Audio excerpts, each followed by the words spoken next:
Welcome to the Sierra Club Huron Valley Group's monthly program for November, Light at the End of the Tunnel edition. We're the Sierra Club group that represents Washtenaw, Monroe, and Lenawee counties. I'm Dan Ezekiel, and I chair the executive committee of the Huron Valley Group. The Sierra Club is our nation's oldest and largest environmental group, and our motto is explore, enjoy, and protect the planet. If you're not already a member, we wish you would join. I think the first year is $15, and there's a link in the chat. It's just sierraclub.org. When you join on the national level, you're automatically enrolled in your local group, which would be us. I want to say that a few months ago, we had a crash of blue jeans during our meeting. It's only happened once. If it happens, please stay on, and we'll figure out what to do, and we'll put it in the chat. We were able to resolve our problem pretty quickly last time, but we lost some of the people, and I would hate to see that happen again. Hopefully, we're not going to have a crash. Let's please begin with a moment of silence.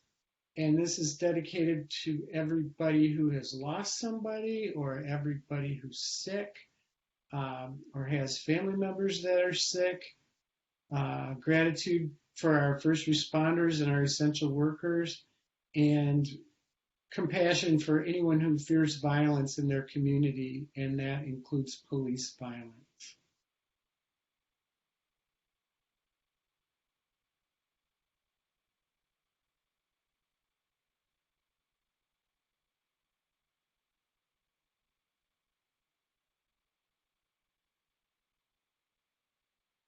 Okay, thank you for that. And from here on out, it's just nothing but good news. We really have a lot of things to celebrate tonight. And I'm going to start with an amazing piece of good news. Something we have long wanted is a University of Michigan student arm of the Sierra Club. And now there is one. This is thanks to some special patient work by Nancy Schiffler and Anya Dale of our leadership, and most especially the person that I'm going to introduce you to now. I'd like you to meet Peyton Wetter. She's a senior at the U of M, whose hometown is Grand Rapids. This new group is her inspiration, and she is the founding president. Peyton, will you share some words with us? All right. Hi, everyone. My name is Peyton. Like Dan said, I am a senior at U of M, and we officially had our first student group meeting last week. And as of already, before even our second meeting, we have 105 students that are involved. So that's pretty exciting. Let's have some applause for Peyton. Thank you, guys.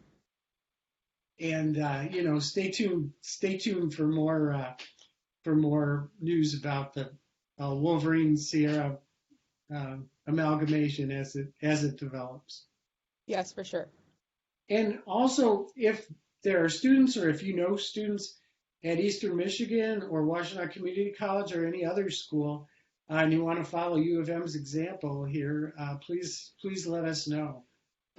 Just having Peyton here lowers our mean age by about 5 years. So if we could get a few dozen more young people, we'd be leaving a legacy. All right. I need to tell you that it's almost time for our executive committee election, and soon you should be receiving your Lookout newsletter. Thank you, Jamie. It will contain a ballot. You can also vote online, and there will be info about that coming to you. Voting will take place the first 2 weeks of next month, and special thanks to the Elections Committee Chair, Christine Stead, as well as Richard Barron, Amanda Sweetman, Anya Dale, and Brenda McKinney. Is that everybody? I'm sorry if I left anybody off. So this is a night for celebration. The Huron Valley Group had adopted this month's election as our primary goal for the year, and that included making sure that Joe Biden got Michigan's electoral votes to replace the worst environmental president ever, re-electing Senator Gary Peters, a former Sierra Club staffer, re-electing Representatives Alyssa Slotkin and Haley Stevens, and electing an environmentalist majority in the Michigan House. We didn't succeed in all of it. For example, the current non-environmentalist majority will continue for 2 more years in the Michigan House, largely thanks to gerrymandering. But we worked hard alongside many other progressive and environmental groups, and most of our goals were met. Thanks to everyone who voted, who worked at the polls, or who worked in a campaign. None of us can do it all, but when we all do our part, we are a mighty force. So let's hear it for the 2020 election and the president and vice president-elect, and Senator Peters and Representative Slotkin and Representative Stevens. I shared this last month, but I'd like to share it again, that HVG members inspired by member Janet Kahn, who I see there, really jumped on board with letter writing to reluctant voters through voteforward.org. As a group, we mailed over 1,400 handwritten letters to voters in battleground states all over the country. And in all, Vote Forward volunteers nationwide wrote more than 17 million letters. I'd especially like to mention Cecilia Trudeau, Judy Webster, John Metzler, Eileen Dickinson, my wife Tina, who addressed most of my envelopes, and an anonymous HVG member who wrote more than 250 letters, and Janet Kahn herself, who personally wrote well over 400 letters. Whoa. So yay. Yeah. And letter writing is going to start up again soon for the important Senate runoff races in Georgia. And I encourage everybody to contact Vote Forward to participate. And I put the email address in the chat. So let's see. The Huron Valley Group has lobbied hard against the recent consent judgment proposed for the dioxane plume in and around Scioto Township. Ann Arbor City Council and the Washtenaw County Board of Commissioners have already come out in opposition to the consent judgment, largely in response to our activism and that of other groups. Nancy Schiffler and Rita Mitchell have worked especially hard on that. The newly elected Scioto Township government will likely follow suit soon, so stay tuned to that important issue. Nancy, is there anything you want to add to that? No, I think it's just a matter of seeing how it plays out and what the judge does. So we'll see how it goes. So in one last piece of political news, and I hope most of you have heard this already, Governor Whitmer, or Big Gretch as we like to call her, began the process of closing Line 5, which has been the top priority of the Michigan Sierra Club for many years. Please take a moment to email her and thank her for doing so. And I put a link in the chat also to email Governor Whitmer. Amanda, do you like all these action items? All right. You're doing such a good job, Dan. Thank you. All right. So usually at this part of the meeting, I ask people to get up and introduce themselves to somebody they don't know. That's when we're meeting in person. And for the last few months, I've been having random people say who they are and why they came. But I think because we have so much royalty with us tonight, I'm going to ask for the elected officials that are here to introduce themselves and say what your office is, and then just anything else quick that you want to share with us. I'll call on people, and then if I forget anybody, you just tell me, okay? So I'm just going down my screen. How about you, Justin? Can you say hi? Hey everybody, I'm Justin Hodge. I was recently elected County Commissioner for District 5, which is most of Ypsilanti Township and all of Augusta Township. I'm a professor of social work at the University of Michigan, so that's the kind of perspective that I'm going to be bringing to the board. I'm really excited to be here, and I joined a conversation pre-pandemic, which seems like forever ago, about doing more environmental work in Eastern Washtenaw County, which is so essential to both economic and social justice. And when we look at some of the challenges that we face in Eastern Washtenaw between air quality issue and other environmental issues that affect people's lives, So, I mean, we need to be pushing more people to be focused on the environment, not just because, I mean, we need to have a planet, but because of the direct effects it has on people's lives and health. So I'm really excited to be working with the group to bring more of a focus to that to Eastern Washtenaw. Thank you, Justin. We have so many county commissioners here tonight that you almost have a quorum, so you better be careful. The next one I see is Sue Shing, and she's chewing, sorry. Sorry. Thank you. Yep, I'm a county commissioner. Well, now I'm involved in like every single issue, but before I was a county commissioner, I was mostly involved in environmental issues, and that's why I'm here. Congratulations on That your election. wasn't the best. That wasn't the best. I think, obviously, like Justin said, we need a planet, and we don't just need a planet, we need a healthy Washtenaw County for every single resident. Now you're talking. Congratulations on your election, Sue. Thanks. And I see Ricky Jefferson. You got to unmute. All right, am I unmuted? Good evening, everyone. I'm Ricky Jefferson. I really do appreciate what I heard just when I got on here. 17 million letters, 400 from one person.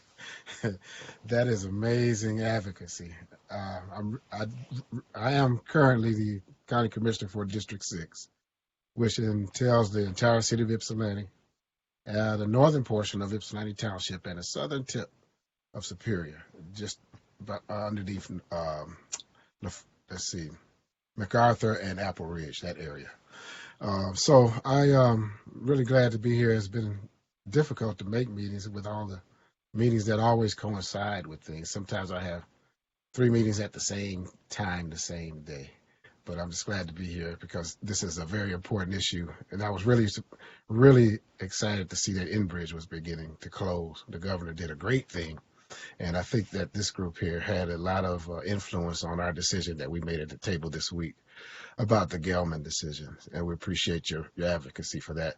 Those residents who spoke to us several times have basically just shown that they have a strong voice and that we are a board of commissioners that listen to those voices. So this is a very important issue in my community, seeing that we have some economic and environmental issues and disparities over here.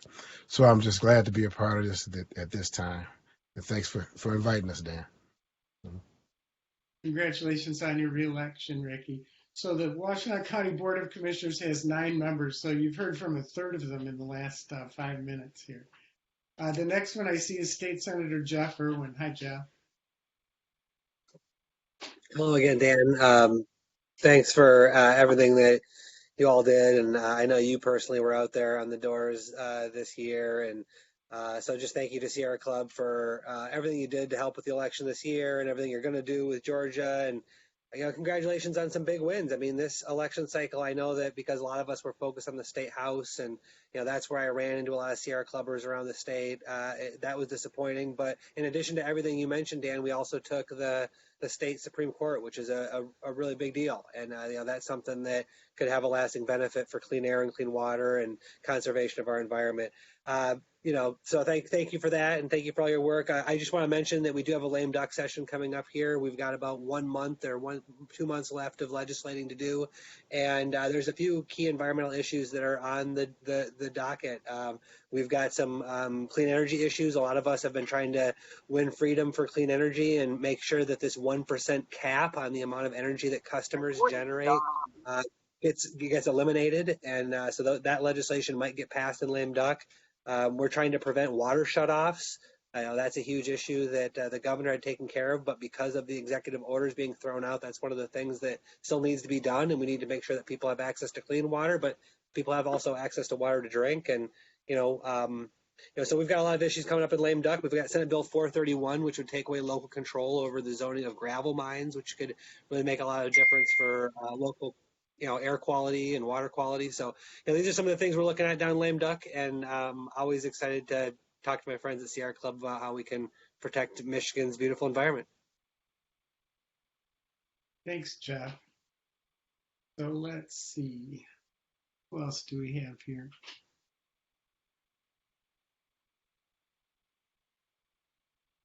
Some people are just phone numbers or initials. Who's the office holder that I haven't recognized already? Just jump in. Irwin. Oh my God, yeah. Irwin, where are you? I'm right here. I'm hoping that I'm coming to the forefront now. Thank you. I'm Elaine Washington, and I'm really excited. I'm your newly elected 14B District Court Judge taking effect January 1st. So I want to just thank everybody for the support that has been given to me and this election cycle. And although the court does not deal directly with those types of environmental issues, it does indirectly through all the social justice and economic issues and in other ways where the environment actually affects people. And I've got a lot to learn, and so my commitment is to make sure that I am present and accountable to the environment through these types of agencies, and I'm just really excited to learn more. I did get involved in this some time ago to start learning ways in which it affects people. And, the way the environment affects people is sometimes not thought of. And I was very excited to see you had a program about that some time ago. And I'm learning a lot. I'm excited to continue learning and to be a friend of the environment and make sure that Washtenaw County is safe environmentally. So thank you for having me, and I'm excited to be a part of it. Wow. Congratulations to you, Elaine. And I see Evan Pratt, who's the County Water Resources Commissioner. You want to say hi? Yeah, I do. I'm just tuning in. I'm sorry. I hadn't checked the agenda and was just checking in, but it's great to see all my other commissioners that I work with on issues throughout the county, and of course have appreciated being able to attend meetings in the past. So I plan to in the future as well. Keep up the good work. That's what I say. Thanks, Evan. Okay, are there any other office holders besides our main speakers that we haven't heard from? I think Tajali Hodge is in here. Yeah. Well, Tajali, where are you? Hi, everyone. I'm Tashley Hodge, and I am one of your newly elected Ypsilanti Township Park Commissioners. Justin got the good spot in the office, so I'm down here on the couch. But I'm excited to go into my term and kind of just be an advocate for policies to enhance our parks and preserve our biodiversity and kind of just make them better and bigger than they already are. So looking forward to serving. Tajali got the most votes of anybody that ran for the office, even though there were 7 seats. And she's going to shortly be elected again to the executive committee of the Huron Valley Group because we don't have a contested election, and she's one of our candidates. So let's hear it for all these elected officials that joined us tonight. Awesome. And this is the last call. Is there anybody else that should be introducing themselves to us right now? Okay, a little bit about next month's program. Next month is our annual awards recognition / slideshow. We'll be presenting awards to some outstanding activists who made environmental contributions in our area. And by the way, if you have a great idea of somebody who deserves an award, it's getting a little late, but go ahead and email me anyway. We'll put them in the hopper. After the awards, it's your chance to share slides from a trip or adventure that you took this year. I imagine they'll probably be closer to home because of COVID, but it's a fun chance to have a mini escape and show your pictures and watch other people's pictures. Please prepare your slides to last 5 or 10 minutes and be ready to share it when we meet next month on Tuesday, December 15th at this same Blue Jeans link from 7:30 to 9 p.m. We almost always meet on the third Tuesday of the month. We adjusted our schedule this time because of the needs of our speakers, who I hope are here. Brenda Stumbo, are you here? And Mayor Richardson, are you here? I'm here, Brenda Stumbo. Good. And I know the mayor has a spokesperson that's on the line here, and I'm hoping she herself is. Going once, going twice. Well, in a minute, we'll start with you, Brenda, and then hopefully Lois will be here by the time. So our program this month is incredibly special. This is our second annual Ypsi Night. We'll focus on the environmental needs and plans of Eastern Washtenaw County. From the point of view of environmental justice, it's important for us to listen and learn to people who live in this area. As Justin Onwenu was telling us a few months ago when he was talking about Detroit, the eastern side of the county is the least advantaged area of the county. It's been hit the hardest by the pandemic. It's most populated by people of color and just impacted by every stress factor in today's America. And we're gonna start with Supervisor Brenda Stumbo of Ypsilanti Township. Okay. My name is Brenda Stumbo. I'm Supervisor at Ypsilanti Township. I will start my third term as Township Supervisor November 20th. And next to being a mother, being a public servant has been my greatest honor. And the environment has always been important to us in Ypsilanti Township. We fought the good fight on the toxic waste incinerator that was going into Augusta Township, and united with Augusta Township and actually was able to stop the siting of that. It is in Belleville, which is right next to the border edge. They put there's a toxic landfill there, but the incinerator, toxic waste incinerator, was defeated, and it's because everyone worked together, and I think regardless of your party, although I think we're all Democrats on the line, I think that everyone should agree that the health of the community, the environment, is very, very important. And it is important to not only me as elected official, but as a mother and a niece. I have nieces and nephews and lots of children in my life that I just love, and we have to protect it for them.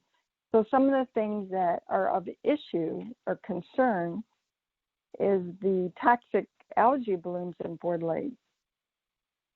And,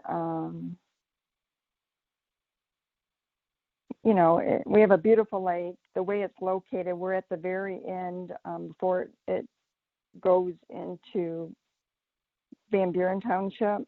And a lot of the municipalities, there's 3 municipalities that have sewer treatment plants that actually discharge and eventually get to us. So I know Eagle is working really hard to try to get phosphorus reduction. And I know that some of the communities have done very well in doing that with their sewer treatment plant. So whatever we can do to, reduce the runoff and that affects our community, with the algae blooms, I think it's really been a priority.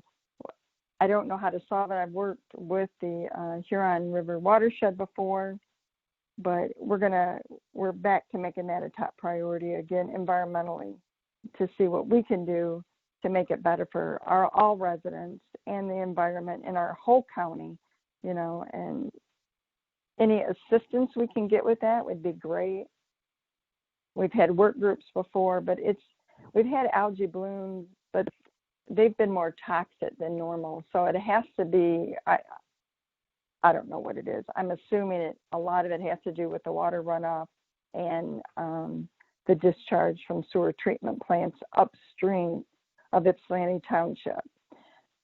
PFAS, of course, is an issue. I sat on the Ypsilanti Community Utility Board, which is our water and sewer department, and they're very great leaders in the area of water and sewer treatment.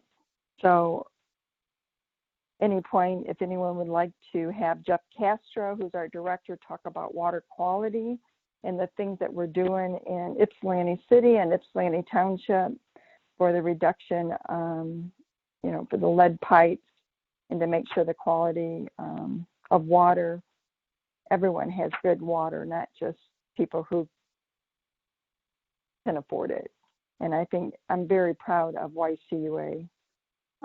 Something else that we've been concerned about, and I've heard from people who's in the meeting, I can't see you all, but I know we've had conversations just about the overall health of our community, our residents, and the high incidence of asthma, obesity, heart disease.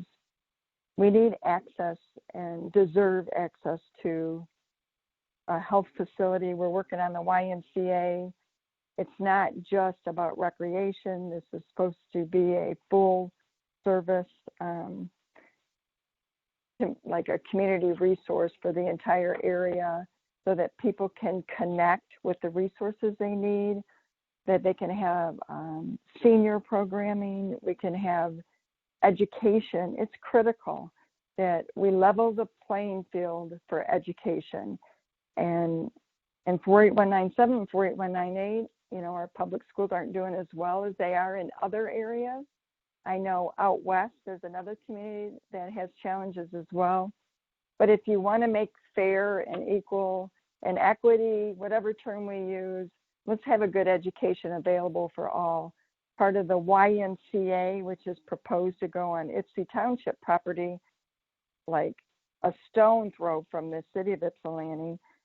It's very well located so people can get to, is to have a holistic approach to our community, our kids, our seniors, and to connect people, with the resources that are needed and have the ability to have play space outside.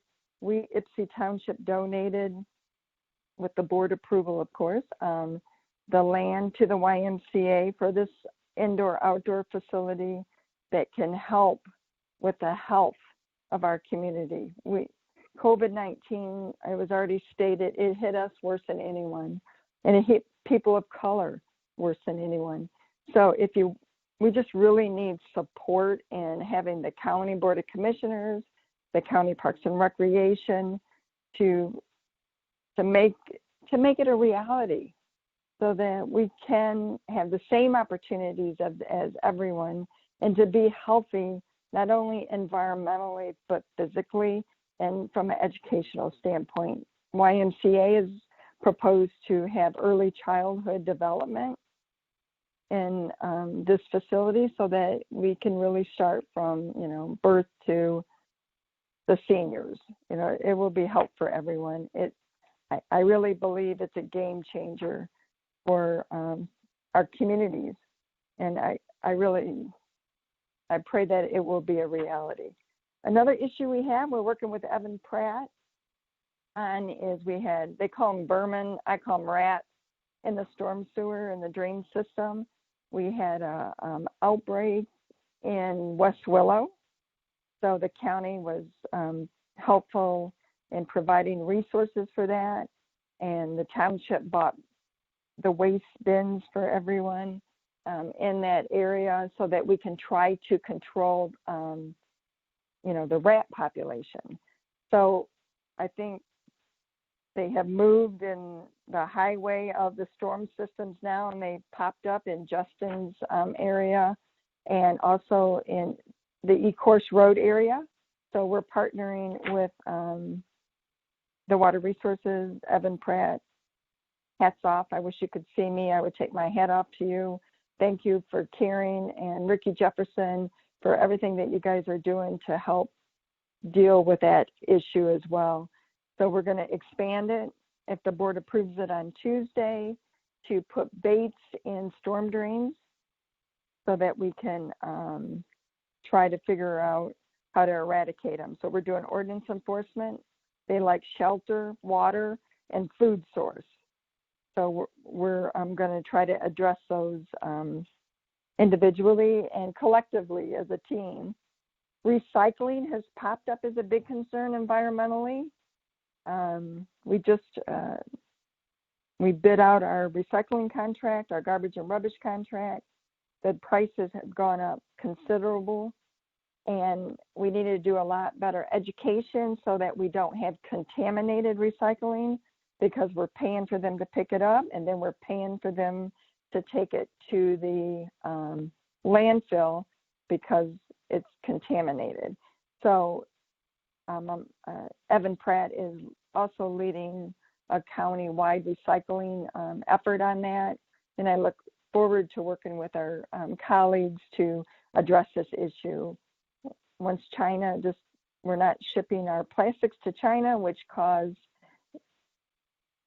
a problem in America, and we're trying to deal with that as an environmental issue. Finally, the hydro dam. I don't know how many of our Sierra Club members are aware that we have a hydro dam that was built by Henry Ford, and it operates and is in pristine condition and generates electricity, which we're very proud of the facility. And if anyone, of course we can't now with the pandemic, but in the future, if people would like to get a tour, we could also arrange for that. It's an amazing historic building that we have in the township that really works well. They're removing dams, I know, from some areas, but ours produces electricity, and we actually sell it to DTE. So from an environmental standpoint, we're very, very proud of that. So I don't know if I talked too much or didn't talk enough.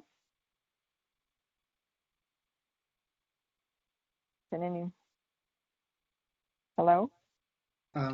Dan. You're doing great, Brenda.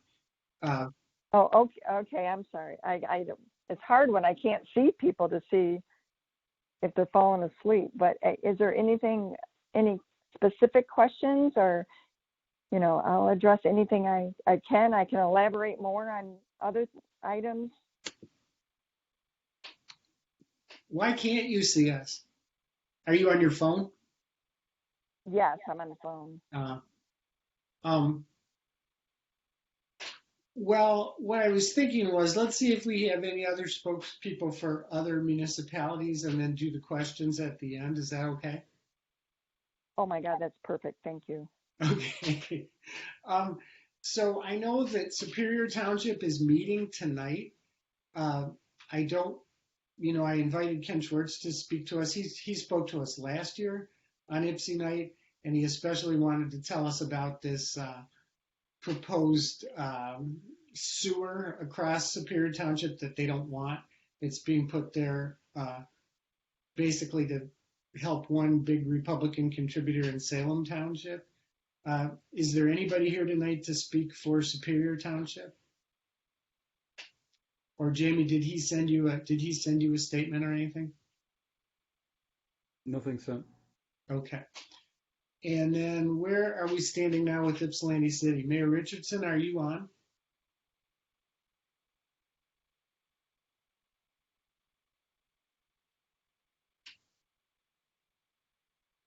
Well, Ron Akers, can I put you on the spot? Are you able to talk to us tonight?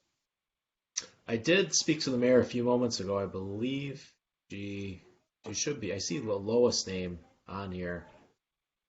Not sure if she's having issues or not, but she should be here. Oh, I see. Looks like the microphone is muted on that end of it. Yeah.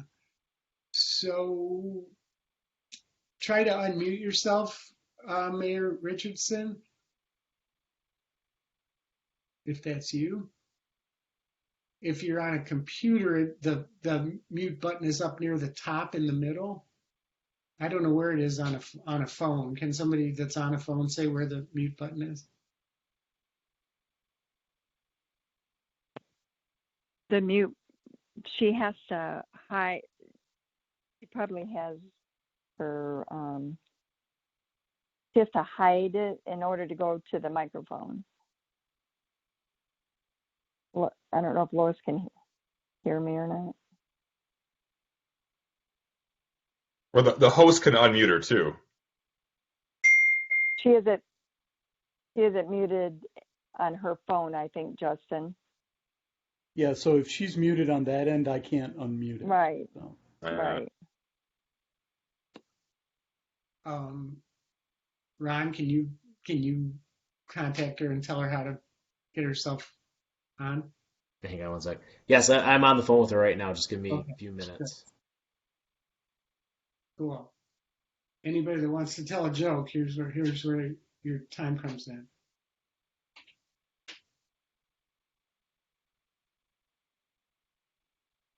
I think some of you have heard me ask, do you know the difference between the introverted and the extroverted engineer? The extrovert will look at your shoes when they look at you.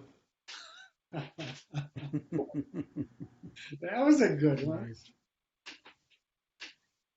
Evan. Well, while we wait, I can mention that when folks get their newsletters, we're offering the newsletter in two formats. We'll be sending it out if people have still opted for a print version. But in the next couple days, we'll be posting a digital version, and we're encouraging folks to check out the digital version because it's higher quality, and eventually we're going to be transitioning off of the paper version. There's some excellent photos in the newsletter that folks are encouraged to check out. We get some great stuff contributed from our members, some great photos. So definitely check that out. I think you'll enjoy the photography in the newsletter. There's an article from Dan. There's a note from Nancy on the book club, and lots of good stuff. We've been working the past couple of years to make the newsletter, to give it a lot of stuff to read, a lot of content. So. Dan, if you're looking for filler, I could make a quick unpaid political announcement that it's good to return your beer bottles. It's better to put solar panels on your roof.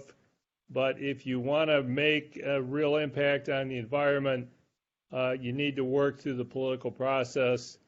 And the Sierra Club political committee, both nationally and the state chapter and locally, is a hell of an effective way to do that. And I would speak, especially if there's still student members, on that there is life after academia and you get kind of busy, but if you want to make an impact in preserving or protecting or even improving our environment, you have to keep your hand on the political rudder. Yeah, good point. And you're a person who always walks the walk and doesn't just talk the talk, Richard. So thanks for that. And the person who talked previously was Jamie McGeera, and I neglected to thank him. He's the one who puts this blue jeans thing together. So let's hear some appreciation for Jamie. And is the baby there, Jamie? Can you show him off? Baby is sleeping currently. Oh. Baby has been teething the past couple of weeks, already at 3.5 months. So we're not going to wake him. All right, that's good. Well, he's our youngest HVG member that we know of. One other thing to point out is this. I mentioned this in the channel.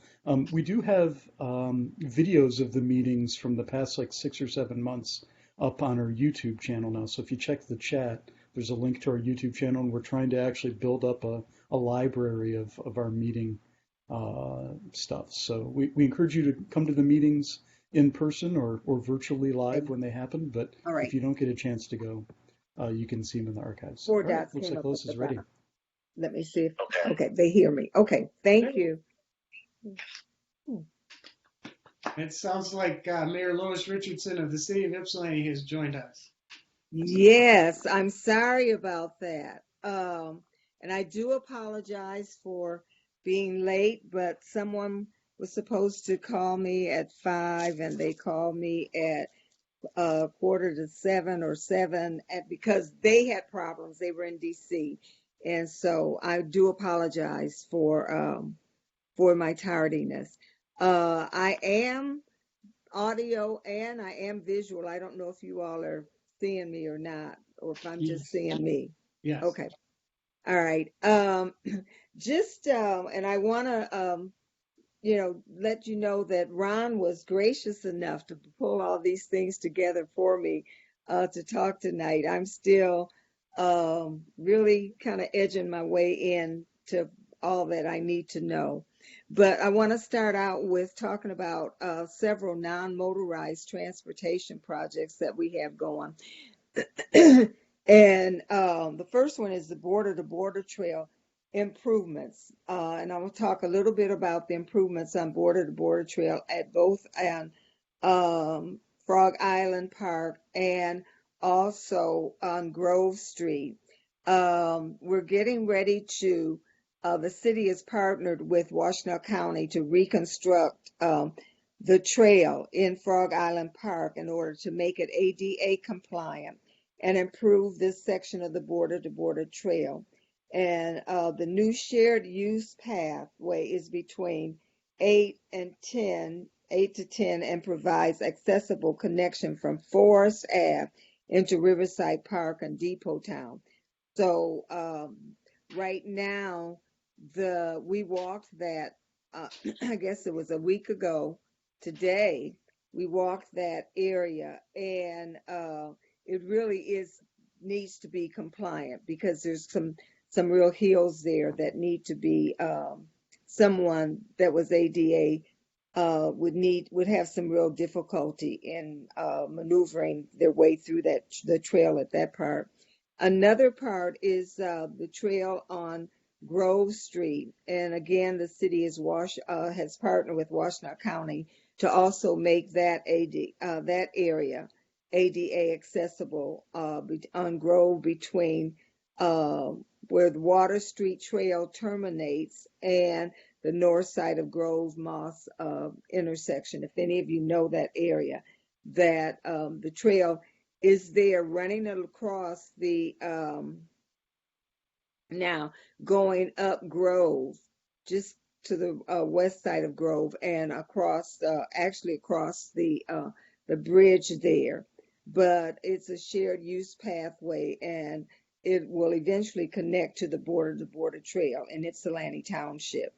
But you can walk across it and look out over the lake now. Also, the city's also working with, is partnering with MDOT, Washtenaw County, and Ypsilanti Township to put a pedestrian bridge across 94. And that's something that's been in the making for more than 20 years, I know. When I came on council, they were already talking about it 20 years ago. So it was already being planned, and then seems like we'd get so close and then something would happen and it would all fall apart.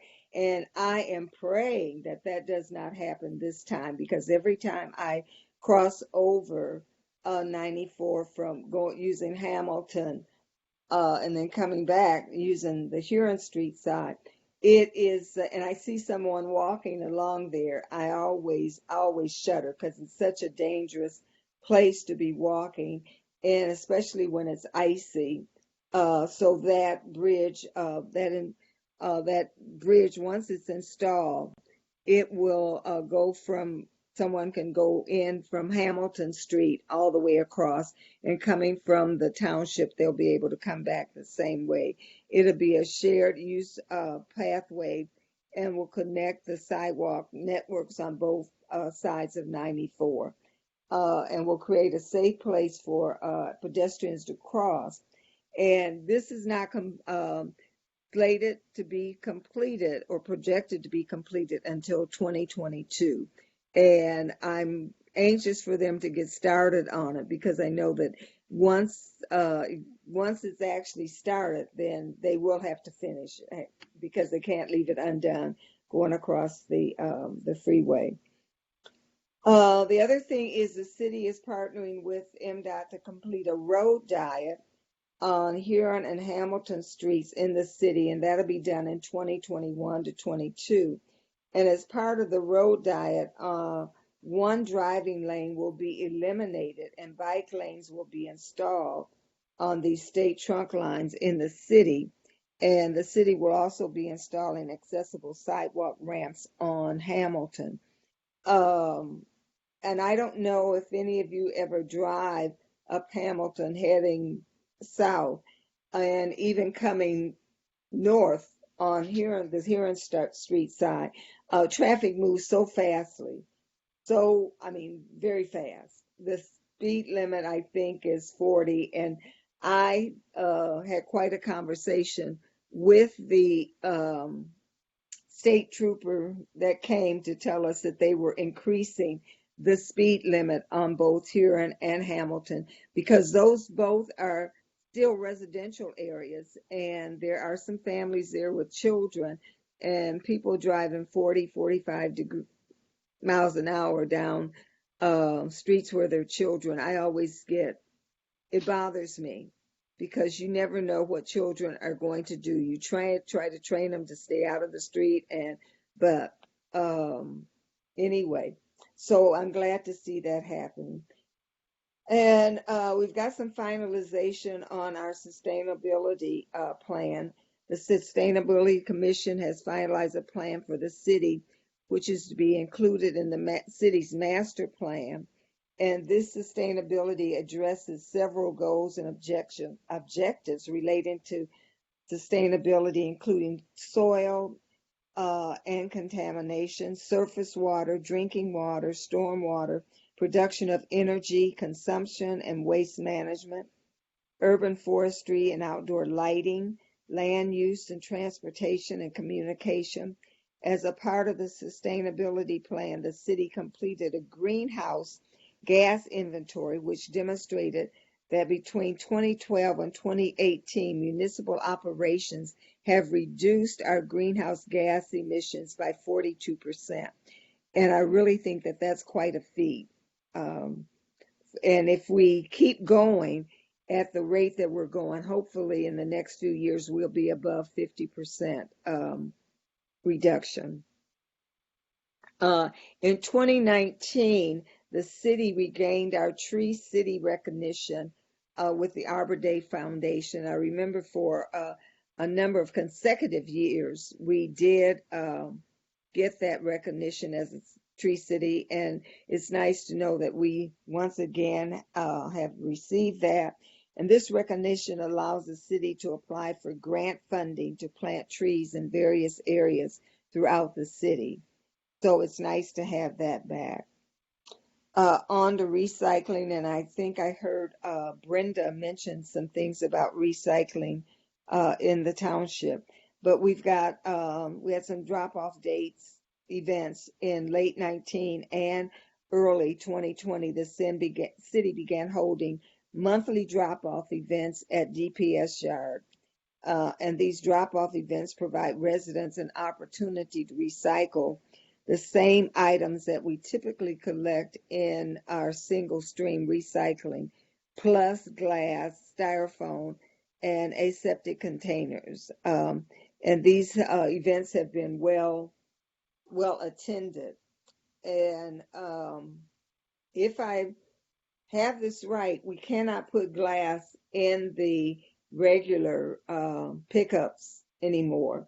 So this offers our people an opportunity to come with their glass to recycle it. Also, the city was awarded a grant of approximately $73,000 to install public recycling containers in the downtown areas and in city parks. We are anticipating that this project will be rolled out next spring or early summer. And I don't know if you've been to anyone been to Morris Lawrence building within the last year, and they've got those containers there. And that's what we're looking at placing around the city, so that people can recycle as they're moving through the city and not throw everything in the trash. And hopefully they'll get in the recycle and not on the street. But anyway, the city has a recycle contract with an agreement with Recycle Ann Arbor to continue offering city residents access to the Recycle Ann Arbor facility on Ellsworth Road free of charge. And all city residents, all they need to do is to get a pass from the clerk's office, and the admission fee for the drop-off facility will be waived, so that that's another way that our residents can recycle. Some other projects that we have going is the Peninsula Dam Removal, and that's in partnership with the Huron River Watershed Council. The city's been has been exploring options for the removal of the dam and restoration of the Huron River. This dam removal and restoration will be important for the biodiversity of fish populations and plant diversity in the area. And the city was recently awarded a $330,000 grant to begin preliminary engineering for the removal. And I can't get totally excited about that because I was one on council that, and might have been the only one, that was in favor of repairing the dam rather than removing. It was much cheaper, much cheaper project. And I'm concerned about what's really under the dam. What has built up there? What are we going to unleash? And concern for the people that live along the river there where the dam is. But I'm only one vote, and we know that every vote counts, but it's still only one. So we're also working in conversation with a developer for Water Street. We're working right now with a developer to potentially develop Water Street property. The development is an opportunity to clean up the contamination on the site. I don't know if any of you were able to attend. We've had 2 virtual meetings now, one on November 5th and one on November the 13th, with the developers, where it was open for public comment, and hopefully we were to have an in-person conversation about this on Friday the 18th, but with the governor's new issues of limiting people, and actually will closing some things down. We're turning that into a virtual event, and I'm not sure if it'll be at the same time, but there will be another virtual event. So if anyone would like to see what is proposed for Water Street, we're working with the developers from some local Michigan developers that are partnered with some Chicago developers. And the Chicago developers is Kaufman Jacobs. But anyway, they've come up with a very nice plan, and please, you can find out, get the link and the time from the city website of the next meeting. And the city is participating with Ann Arbor on the A20 project, and that one I am excited about. And we're working with the city on and have done a lot of work with the Solarized bulk solar panel purchasing program. And interested city residents can participate in the program by contacting the Solarized program coordinator. Ypsi has been big on putting in solar, and I do believe, and Ron, you can maybe help me with this one, are all of the city buildings now, are they all equipped with solar? Not all of the buildings are currently equipped with solar, but a large portion of them. Our fire Okay. department, DPS, and senior center. And City Hall, Park Ridge Center. So I think we're coming along really good with that. So, and with that, I will stop. And thanks for having me. Have some appreciation for Mayor Richardson. And please stay on for discussion. Oh, I'm not going anywhere. I'm not going All right. anywhere. Okay. So going once, going twice. Is there anybody here from Superior Township? Okay, well, they graced us last time. Mayor Lois, I did want to say that Ypsi night last year, we had one of the leading guys from Ypsi Solar was one of our presenters. And then Brenda Stumbo, our other presenter last year, was having a senior moment here because I can't remember his name, but from the skate park. So we okay. we were so interested, and the skate park is pretty close to the proposed Y site, right? Not too. That's Not for too Close Brenda. to what? I didn't hear what you said. The Ypsi skate park and the proposed YMCA site in Ypsi Township are not too far apart, right? No, they're on opposite ends. The proposed YMCA facility is like dead center Okay. of the township, and the skate park is the furthest, is north. Okay, my mistake. All right. At any rate, I'd like to throw it open for questions to any of our guests tonight, and just jump in. Just unmute yourself and jump in.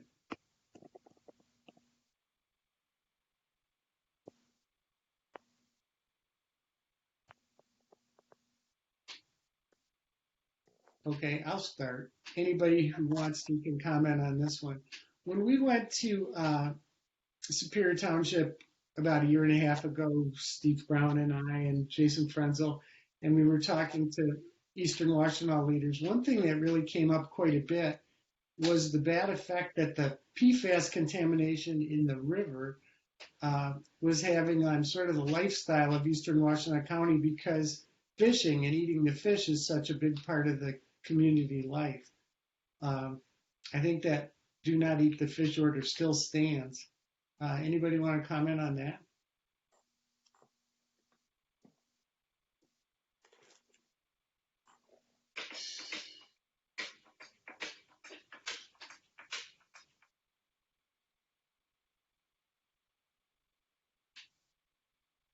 What was your question again? Well, you know, here in Ann Arbor, we have an issue with PFAS chemicals in the Huron River, because in Ann Arbor we drink Huron River water. That's our water source. You all use Great Lakes water, but I was surprised at a meeting that we went to in Superior Township how much it seemed like the PFAS pollution in the river was hurting in Eastern Washtenaw because of the fish. You're not supposed to eat the fish that you catch anymore. Right. So I think that do not eat the fish order still stands, correct? As far as I know, it still stands. And the PFAS is still, still an issue along the whole, from what I understand, along the whole, river there. So, but I do know that that do not eat the fish is, I do believe, unless it's changed recently, is still in effect. Mm-hmm. Yeah, Dan, this is Steve Brown. The state is testing fish periodically. They gather the samples in the summer and in the fall, and then they test them in the winter. So supposedly we'll get the latest results in February or March about what the measurements of fish tissue PFAS is. How much PFAS is in fish tissue in the Huron River. Mm. Yeah, I'll pull together. There's a regular update on that on the Watershed Council's website. I'll pull that up and I'll stick that in the chat box. I know that fish samples were taken from up in Base Lake and one of the other chain of lakes, and I think a little bit further down, but I have to double check where else. So I'll put that out there because they do regularly update it, especially when there's like a presentation from Eagle and so forth with what the latest sampling results have been in various places or where they found a hot spot or cured a hot spot. So I'll put that in the chat. Thank you.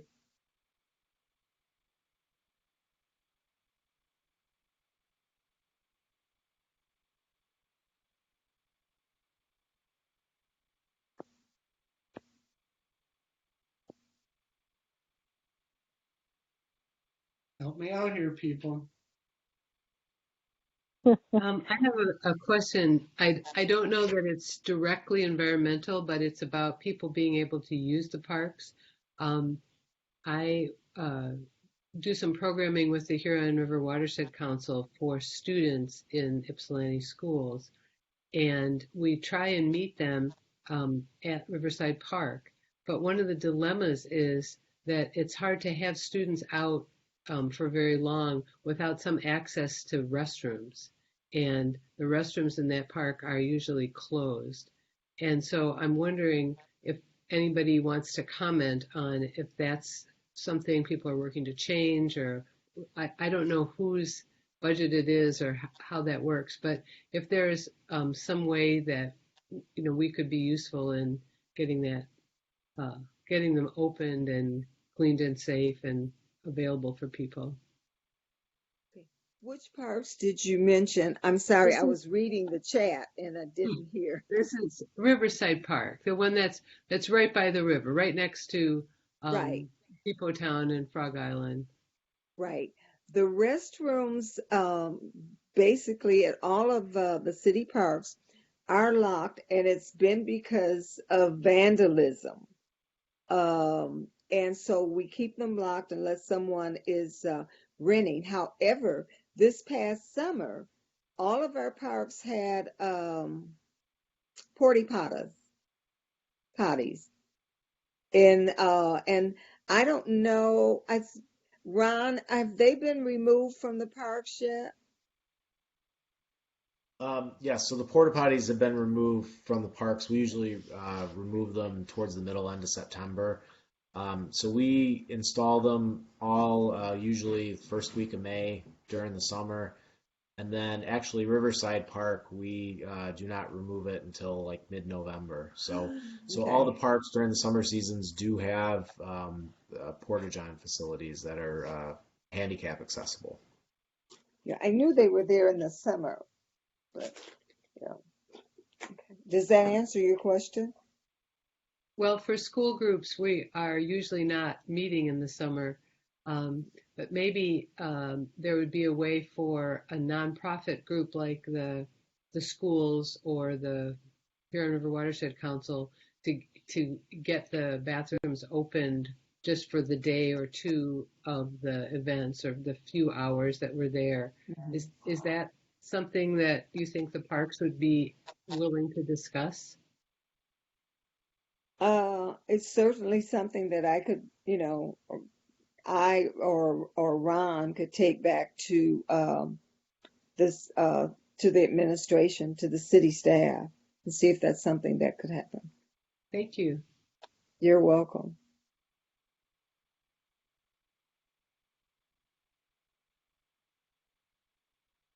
So I think I have more of a comment than a question, but I might turn something later into a question. But I just wanted to follow up on what Dan was saying from last year. We had Steve Pierce, I think it was, who provided us with the solar piece, and then just to help you out there, it was Trevor Staples that we had over at the Ypsilanti Township ribbon cutting ceremony. But I was actually thinking about asking Evan. I think Mayor Richardson mentioned about the drop-off sites, and I know that, or at least I think, I shouldn't say I know, that it looks like the county has some drop-offs as well, especially with respect to like the larger TVs and things like that. Is there a, and I don't know if it comes from the county directly, Evan, or if it comes if it's coordinated with the local jurisdiction. So I'm trying to get some information from you as to whether you're having some of those upcoming, and are they actually coordinated with the jurisdictions when you have those events? We have 4 to 5 one-day pop-up events on a Saturday morning during typically the early summer to late fall season. A little less this year due to COVID, but we do always coordinate with, I guess, a location. Sometimes it's a school district, like we do partner with Lincoln Schools in the past in Augusta Township, or Saline Schools out that way. But we'll typically partner with the school district or the community directly, and the community is usually in the loop. It's a one-day pop-up, kind of like a 9 o'clock to 1 o'clock thing, and that takes pretty much anything, from the automotive fluids or home toxics, that whole suite of anything you use that's like a cleaner or what have you, as well as electronics, big TVs, old TVs, and even scrap up to 4 tires per person type of thing. So we typically have flyers and post information as many places as we can, as early as we can. Sometimes it comes down to a month's notice is about as good as we can do, but we usually have announcements on a regular basis, and we'll co-share those with the host community. Typically will also post those throughout their network. We also did a pop-up earlier this year in the West Willow neighborhood. Brenda had mentioned, the vermin issue that was worked on pretty actively from March through September. With the rats actually live on the land, but we feel like they're running around in the drains. They got to get a drink of water and move around. But we partnered with the church on Tyler Road there and had a one-day pop-up, and I think the average was 85 pounds per vehicle. There was just, a tremendous need to just get rid of what we call bulky waste, whether that's sofas or an old broken chair or whatever it is you have that just doesn't fit in the trash, during the week with collection limits or what have you. So kind of a long answer, but yes, we do that through the county, and that is from tip fees from the landfill that's in Salem Township. All of those fees are allocated to doing, environmentally sound solid waste practices. For example, when we do take proposals, as we do every 2 or 3 years, for taking the electronics back, there's a certification in the U.S. that's accepted actually internationally for responsibly pulling out the recyclable electronic materials, the copper, and the other rare earth metals that might be in there that are of value, but then appropriately recycling all the plastic and other contents that come around that, not to just landfill those things, for example. So fortunately, we're supported by annual fees that the county set up under Bob Gunzel back in the early 90s to, as long as that landfill operates, a percentage of that goes to the county, and it's used all for environmental preventions. We've gotten calls from, I think Alicia Ping called me once, hey, there's a bunch of 5-gallon buckets down on Moorville Road at thus and so address, and so somebody will go out and pick those up, or somebody calls in drums and that type of thing. So there's also the just as needed on the spot type of thing. Thank you. I appreciate that. Yeah, kind of a long answer. I apologize, but No, it was a great answer. It is a twisted web. It's a great answer. Thank you.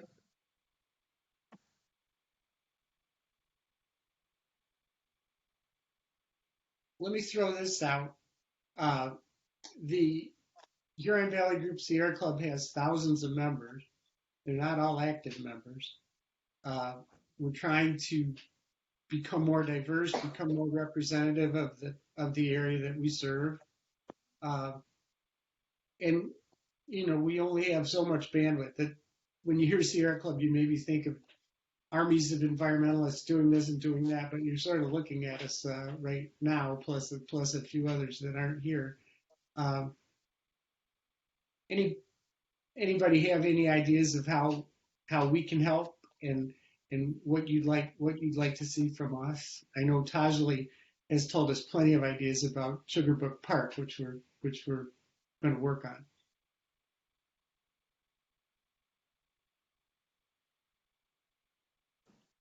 Dan, a question I had is, one of the people mentioned that, recycling education and improving access to recycling was of interest, I think for Ypsilanti Township. And isn't that something that we've already started doing some work on some videos and stuff that presumably could be expanded?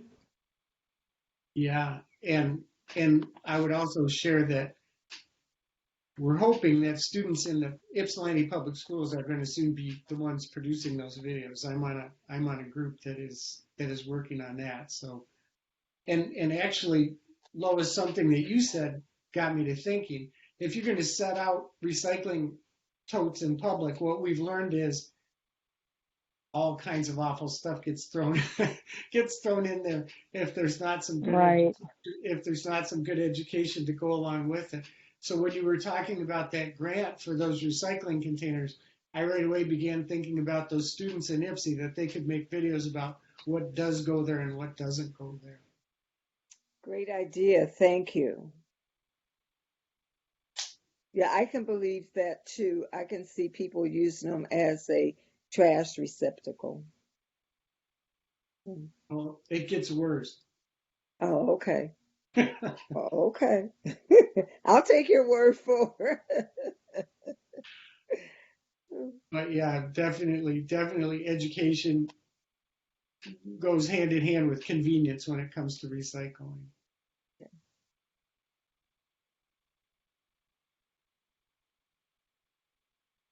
I think it would, this is Brenda again, I think it would be great if we could get some innovative projects that we can make plastic out of, products that we can use, in the United States, but with U of M here, it would be great if we could somehow figure out how to use our recyclables instead of taking it to the landfill, Absolutely. Well, I know in China they made toys, but if we could, I know we can do it.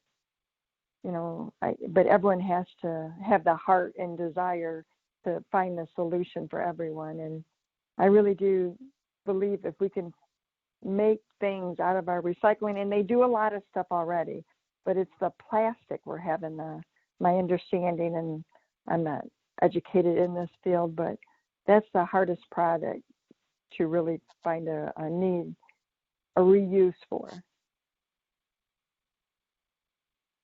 it is. And Steve and I, and maybe some of the others, were to a meeting earlier this month that was about recycling. And even the terms are starting to change, and they're talking about materials management. It's not about reuse, recycle. It's about materials management. What materials are coming in and what materials are going out. And thinking about it that way can help the public to understand that this stuff needs to be clean, and it's basically something that's being used for someone to make something out of. Right. I understand that Amanda Sweetman wants to ask a question. Oh yeah, I had a question about if there was municipal composting in Ypsilanti. I also wanted to share, well, in my day job, I work for the farm at St. Joe's Hospital, which is right there on the border with Ypsilanti, and we've been doing a lot of food distribution and supporting the local food economy through our food distribution. I think we're on track to generate almost $200,000 for local farms through our various farm share programs that you can buy into, and then food security programs. So I just wanted to make people aware that that's a program that's based right there in Ypsi that's available to people. And if you are looking to have more access to local food, look us up. Also, the St. Joe's campus has about 3 miles of nature trails and a prairie on it. So there's some hidden gems in that campus. So, but really my question was about composting. Ypsilanti Township has a compost site. It is on Clark Road, and we sell compost, and we take leaves there and from other communities. Ypsilanti, I think Ypsilanti, maybe not, but Canton Township does. Ypsi used to, and we do have recycle drop-offs there as well for residents, branches for residents, and we make a lot of compost. Yep. If you ever want a tour, we can schedule that too. Brenda, I do know the city used to use your site. I'm not sure if we still do or not. I'd have to ask Ron that question. but I do know that we were using that site for a while there on Clark Road. And I do know that there is some composting down right, just right across from the old Ford plant. Right there, there's a little area just at the south end of Waterworks Park that we were doing some composting there. I don't know if we're still doing that, but I see Ron's showed up. Can you take that, please? Yes, so the city does manage a compost yard for the yard waste that we collect in our day-to-day operations. We do not do any food waste composting in the city. You're not able to mix the two. And also city residents are eligible for passes to the Ypsilanti Township Compost Center. And we do issue those passes. They're issued out of our city clerk's office now, but formerly we used to issue them out of our Department of Public Services. So city residents are able to use that, and yes. Thank you. Okay, any last comment or question here? Dan, I I've guess got one I last had, this is comment. I Brenda. just put in the post a link to an initiative that the state is working on to address. Brenda Stumbo was talking about end market development, being able to use recycling isn't just putting more stuff in the bin or having it be cleaner, right? It's also turning that into something that somebody can use. Of course, we want to reduce more, but anyway, there's a link there to a state initiative. It's probably not going to set records right off the bat, but it's a good sign when you see leadership at the state level.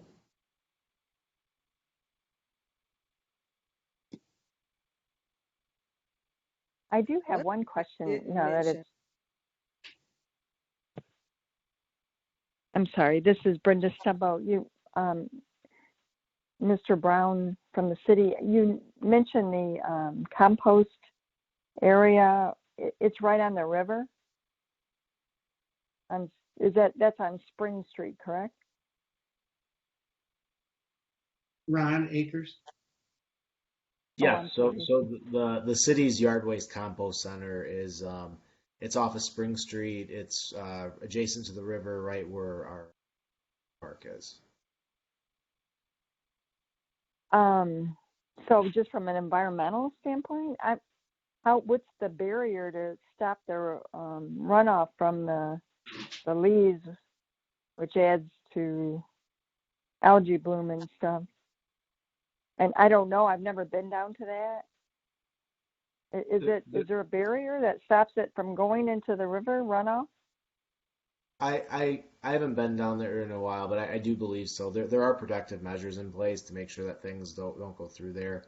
There is a concern with the compost center because it is right there next to the river.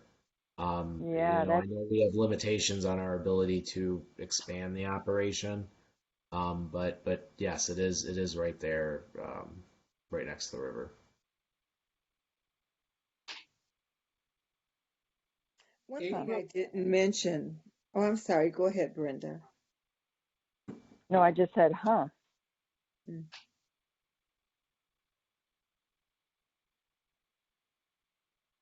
Okay, one thing that I didn't mention is that the city, and I don't know the company's name, but the city has contracted, I think it's been about 3 years ago now, for the recycling of fabrics that people put out. They were bright green bags that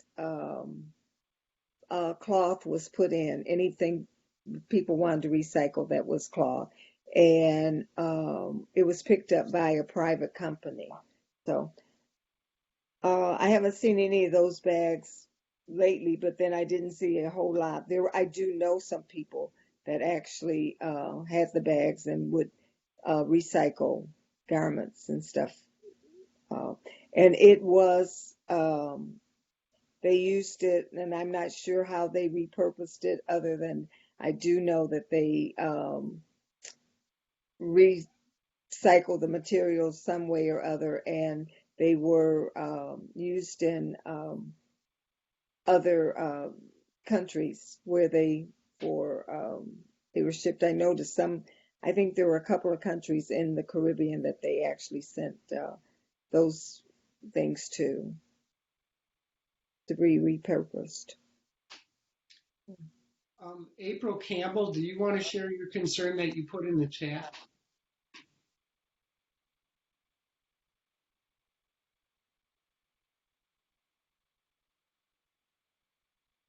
Oh, can you hear me? Yep.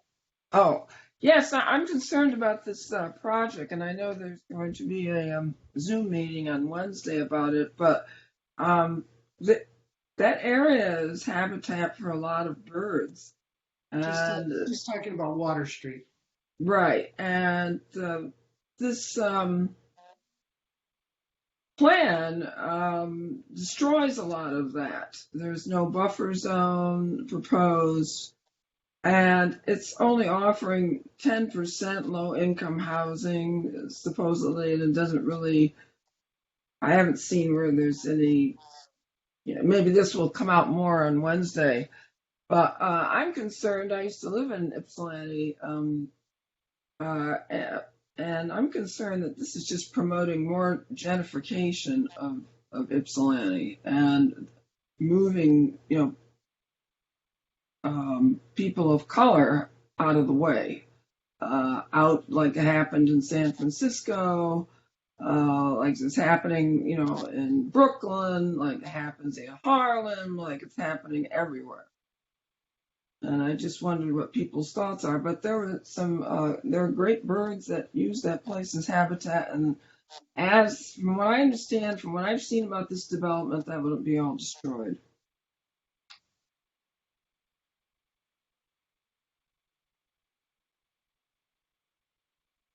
I didn't hear the last statement you made. I was saying the habitat would be destroyed. Oh, okay. For a lot of the migrating birds and actually native birds that nest there.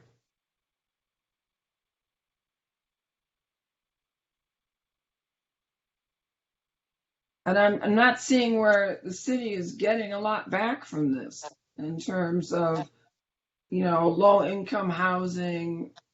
10% is nothing. And like I say, it just seems to be more gentrification of what used to be a vibrant, African American area, city, a city with a large African American community that's disappearing.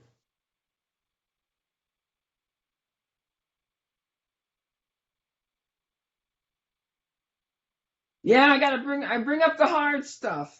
Well, no, that area, I was born and raised here in the city of Ypsilanti, and that area there had a lot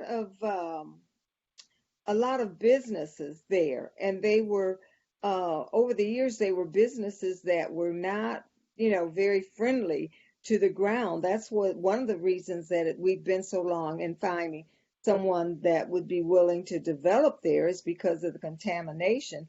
That was the home of the Ypsilanti Press newspaper.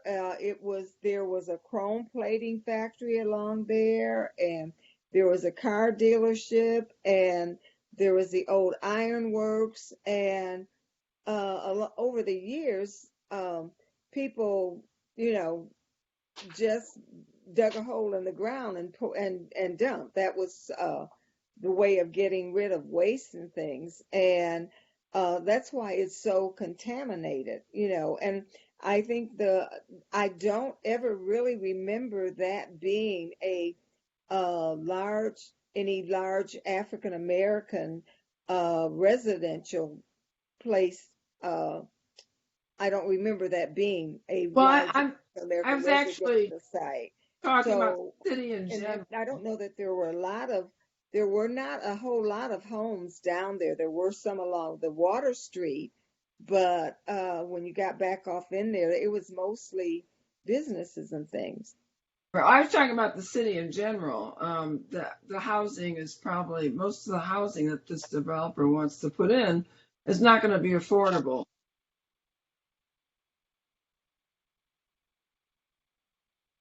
Well, Yeah, you know, do you want to turn Ypsilanti into another Ann Arbor where no one can find a no, place and to live?